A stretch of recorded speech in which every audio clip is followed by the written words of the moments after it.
5 years in the East Coast. It's finally here. Lumutang na ang isa pang sugar daddy rin umano ng aktor na si Dominic Roque na isa ring malaki at kilala na personalidad. Maliban kasi sa napaka-kontrobersyal na lalaking politiko na nagmamay-ari umano sa condo unit na tinitirhan ngayon ni Dominic, ay may lumutang pa na isa na siyang nagregalo rin sa aktor ng isang malaking gasoline station. Narito ang buong detalye. Ngunit bago tayo magpatuloy, huwag kalimutang i-like, share, subscribe, and click the notification bell for more updates and for more upcoming videos. Maraming salamat! Kalat na ang di umano'y tunay na dahilan sa hiwalayan ni Bea Alonzo at Dominic Roque dahil umano sa prenuptial agreement. Ngunit matatanda ang si Dominic pa umano ang nagsabi sa nanay ni Bea na siya raw ay pipirma sa nasabing kasunduan. Sa harap mismo ng kanilang abogado, isa-isa na nilang binanggit ang kanilang mga ari-arian upang kanilang proteksyonan sakaling hindi umano maganda ang kalalabasan ng kanilang pagsasama.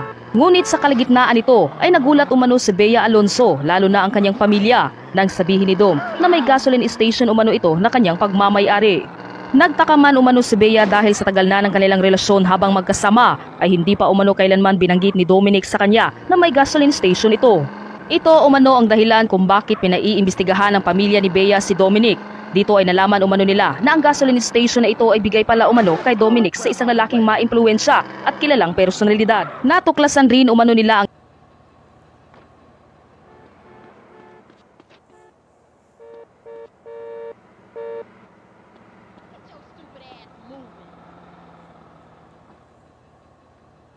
What's up, Romeo?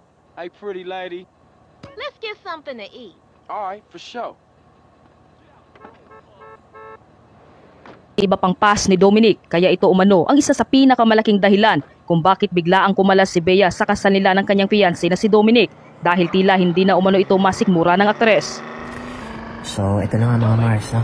Medyo mabigat pa yung dibdib ko, di ko kinaya. Yung mga nalaman ko few minutes ago. So, ang totoo palang dahilan ng hiwalayan kung bakit hindi natuloy yung kasal. Eh, nung inaayos pala yung prenuptial agreement, syempre, prenuptial agreement, lawyer to lawyer. I-declare na lahat ng ari-arian na nakapangalan under your name. Eh, may dineclare pala sila laki na gasoline station. So, ngayon, nagtaka yung pamilya ni babae.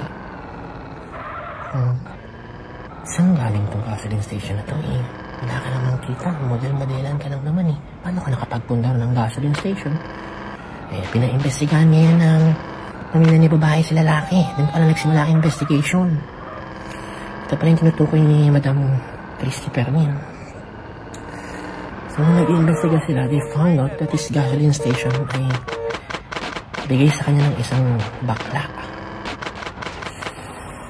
So, nag-dig deeper sila and they found out yung past ni lalaki. Na nagulat sila. Talaga palang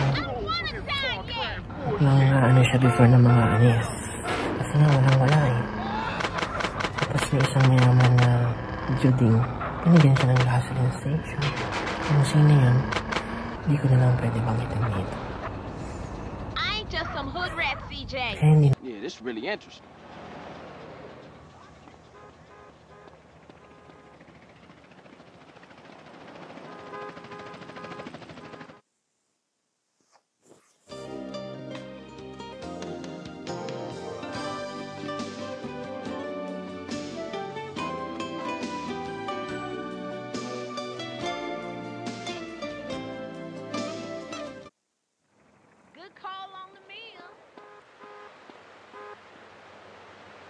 Take me home, lover man.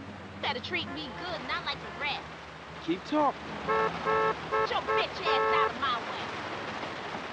You keep your hands to yourself, dummy! Damn, you scared me. Natuloy yung kasal. Oh my God.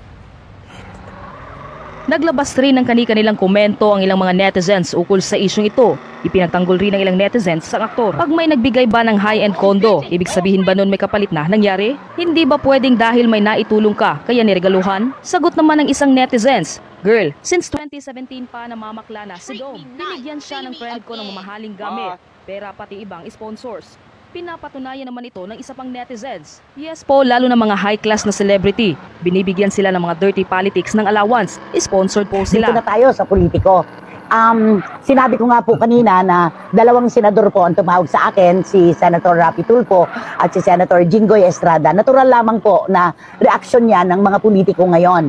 Kasi hindi lang po showbiz ang binubulabog ngayon ng hiwalayang Dominic at Bea dahil meron ngang nadamay na politiko. Di ba? Di ba, Romel? Ano ba ang tanong mo dyan? Nako, eto na nga, maghihingi muna ako ng sorry sa aking mga kaibigan, nanay, na patuloy na nagmemesahe na baka sabihin niyo, suplada po ako. Wala po ako masasabi sa inyo, ngingitian ko lang po kayo dahil alam niyo naman po, ito ay antayin natin ang panahon ang mag-reveal kung sino siya. Okay. Diba? Ay, yan din ang sinagot ko rin kanina kaya Kuya Raffy at saka kay Senador Jinggoy. Halakhak, puro halakhak. Nanay, sabihin mo na, sabi ni Kuya Raffy.